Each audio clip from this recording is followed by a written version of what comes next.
मैं हूं आलिया, आप देख रहे हैं ब्रेकिंग बैरियर्स। व्यूअर्स, इस वक्त मैं आपके साथ जो खबर शेयर करने लगी हूं वो सब कॉन्टिनेंट के लिए या एशिया की ख़वातीन के लिए, फीमेल्स के लिए, विमेंस के लिए एक बहुत बड़ी खबर है। बल्कि अगर ये कहा जाए कि पूरी दुनिया की ख़वातीन के लिए और विमेंस के लिए एक अच्छी खबर है तो गलत नहीं होगा। और ख़बर ये है कि Droupadi Murmu becomes India's first female tribal president.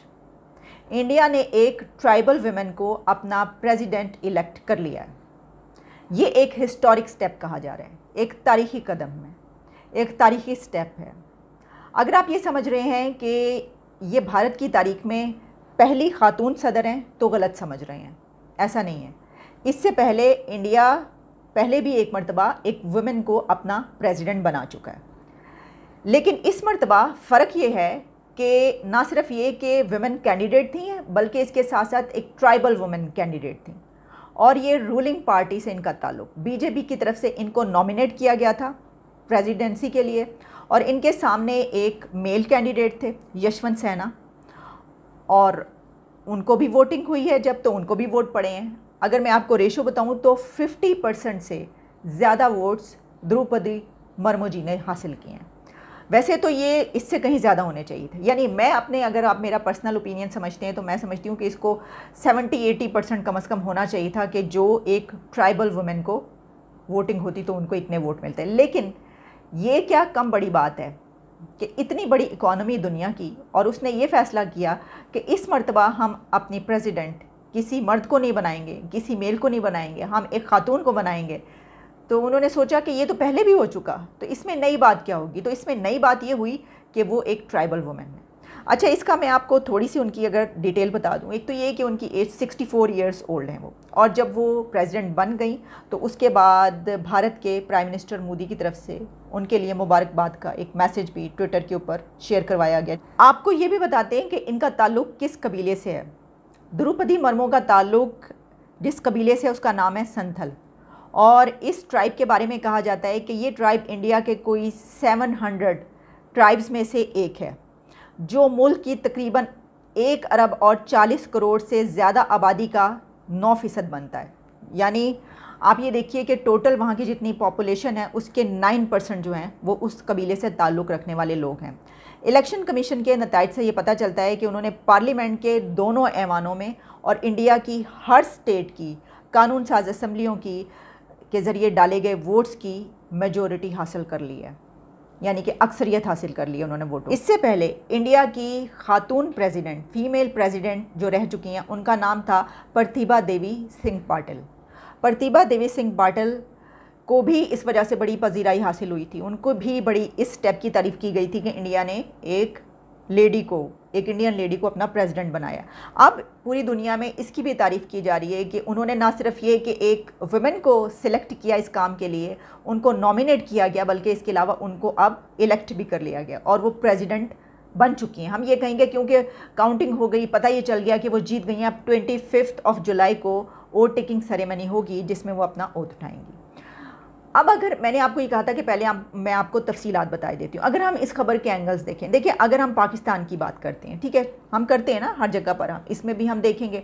Pakistan में काफ़ी अर्सा हो गया कि हमने कोई ऐसी जो बड़ा पोर्टफोलियो है उस पर कोई खातून देखने को नहीं मिल रही। लेकिन वैसे तो सियासत में तो भरमार है, सियासत में बहुत ख़वातीन हैं। पाकिस्तान में सियासत में जो ख़वातीन आती हैं उनके ऊपर कोई रोक टोक नहीं है, बड़ी तादाद आती है। ये अलग बात है कि क्योंकि सियासत एक बहुत जिसे कहना चाहिए पैसे वाला ऑक्यूपेशन है, एक ऐसा शुबा कि जहाँ पर अगर आपके पास पैसा नहीं है इलेक्शन लड़ने के लिए तो आप नहीं जा सकते। वो अलग बात है कि रिज़र्व सीट्स पे जो है वो ख़वातीन आती हैं।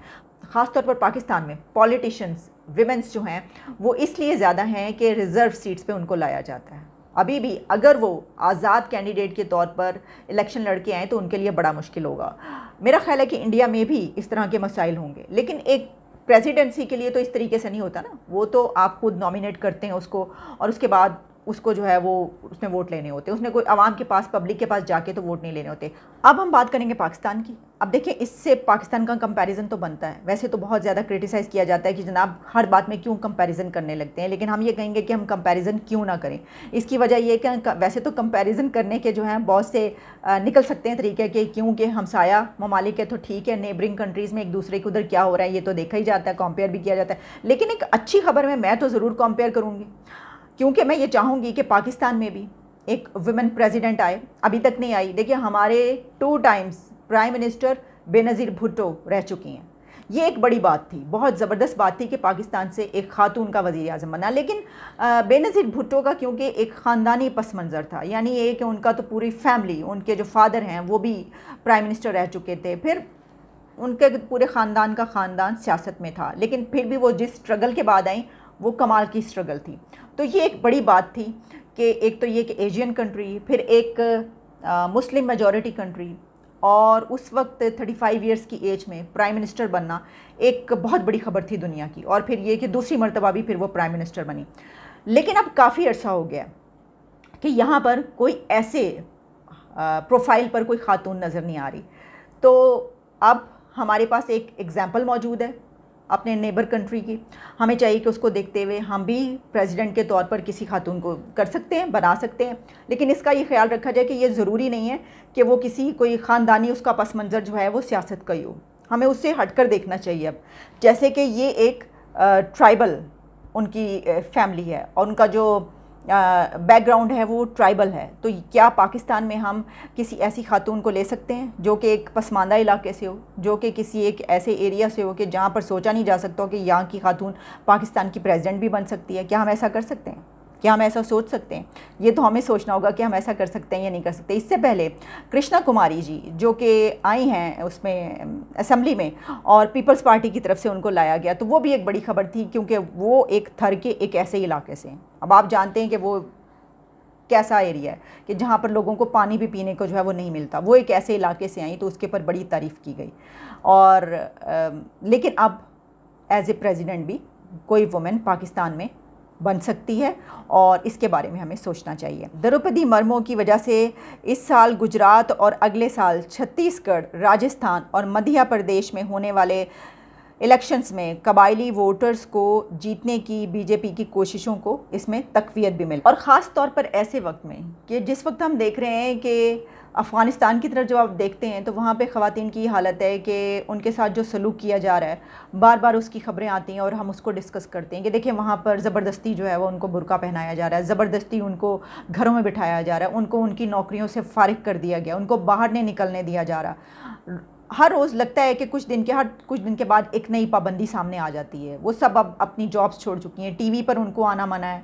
फिर इसके अलावा और भी अब तो बल्कि यहाँ तक पाबंदी लगा दी है तालिबान ने उनके ऊपर कि वो पहले उनका फेस अगर कवर नहीं होता था और वैसे वो बाहर आ जाती थी, तो अब उनका फेस भी कवर होना चाहिए।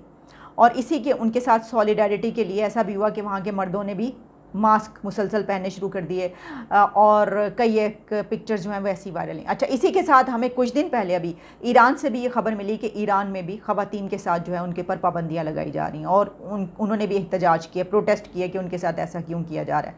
तो इस सिचुएशन में कि जब कुछ ऐसे कंट्रीज़ मौजूद हैं, अफ़गानिस्तान, ईरान, कि जहाँ पर ख़वातीन के साथ ये सलूक किया जा रहा है, जिसके लिए हम आवाज़ उठाते रहते हैं और आवाज़ उठाई जा रही है, तो ऐसे वक्त में भारत से ये खबर यकीनी तौर पर एक बड़ी अच्छी खबर है। और क्या आगे चलकर सबसे अहम बात ये कि क्या ये खबर भारत की ख़वातीन की तरक्की के लिए किरदार अदा करेगी और जो नई प्रेसिडेंट उनकी आ रही हैं, क्या वो इंडिया की ख़वातीन के लिए, विमेंस के लिए कोई काम करेंगी, उनको आगे बढ़ने में मदद देंगी? इससे भारत के अंदर रहने वाली जो ख़वातीन हैं, जो लेडीज़ हैं, जो विमेंस हैं, उनकी ज़िंदगियों पे क्या असर पड़ेगा? ये फ़ैसला, ये भी एक बड़ा अहम एंगल है इसका। और इसके अलावा अगर इसको हम बाहर निकल के देखें तो ये फ़ैसला दुनिया की ख़वातीन पर कैसे असरअंदाज होगा? क्या इसका कोई फ़र्क पड़ेगा? इसके कुछ असरात बाहर भी हमें देखने को मिलेंगे, क्योंकि पूरी दुनिया में ये याद रखिएगा कि एक अच्छा स्टेप, हिस्टोरिक स्टेप कहीं पर भी पूरी दुनिया में उठाया जाए तो उसका कुछ ना कुछ जो इम्पैक्ट होता है वो हर जगह नज़र आता है, कहीं ना कहीं उसके शुरू हो जाती हैं असरात और फिर आहिस्ता आहिस्ता चलते हुए आप देखते हैं कि फिर वो जो है इम्पैक्ट बढ़ता चला जाता है। क्योंकि जिस तरह मैंने अभी बात की कि इसको देखते हुए क्या हम भी अपने मुल्क के अंदर कोई प्रेसिडेंट वुमेन बना सकते हैं, तो इसी तरीके से हो सकता है कि कुछ और कंट्रीज़ में भी ऐसी बात की जाए। बहरहाल अभी तक के लिए आप ये एक खबर थी, मैंने कहा ख़वातीन के हवाले से, क्योंकि काफ़ी दिन हो गए हमने प्रोग्राम किए ख़ासतौर पर अफ़गानिस्तान की ख़वातीन के लिए जब वो सिचुएशन चल रही थी। अब सियासत एक ऐसी चल रही है जिसमें हमें नज़रअंदाज हो जाती हैं कुछ चीज़ें। तो ये एक क्योंकि बड़ी खबर थी, मैंने कहा पूरा प्रोग्राम हम इसके ऊपर करते हैं और फिर आने वाले दिनों में भी हम देखेंगे कि ख़वातीन के मसाइल पर हम किस तरीके से बात कर सकते हैं। तो माइनॉरिटीज़ पे भी बात करेंगे और विमेंस पे भी ज़रूर बात करेंगे। इजाज़त दीजिए, दोबारा आपसे मुलाकात होती है। Take care and good bye.